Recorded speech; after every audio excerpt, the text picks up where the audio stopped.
மும்பையிலிருந்து வாரணாசிக்கு பயணிகளுடன் நடுவானில் பறந்து கொண்டிருந்த ஏர் இந்தியா எக்ஸ்பிரஸ் விமானத்துக்கு வந்த வெடிகுண்டு மிரட்டலை தொடர்ந்து பயணிகள் அச்சம் அடைந்தனர்.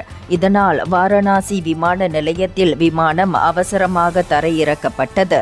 இது தொடர்பாக ஏர் இந்தியா எக்ஸ்பிரஸ் செய்தி தொடர்பாளர் ஒருவர் கூறுகையில், இந்த மிரட்டலை தொடர்ந்து உடனடியாக வெடிகுண்டு செயலிழப்பு நிபுணர்கள் குழுவிற்கு தகவல் தெரிவிக்கப்பட்டு விமானத்திற்கு தேவையான அனைத்து பாதுகாப்பு நடைமுறைகளும் தொடங்கப்பட்டது என தெரிவித்தார்.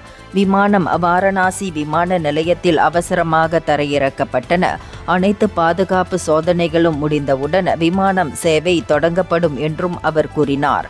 விமான நிலைய அதிகாரிகள் கூறுகையில், மும்பையிலிருந்து 182 பயணிகளுடன் வாரணாசி புறப்பட்ட ஏர் இந்தியா IX-1023 விமானத்தில் வெடிகுண்டு இருப்பதாக மின்னஞ்சலில் தகவல் வந்தது என தெரிவித்தனர்.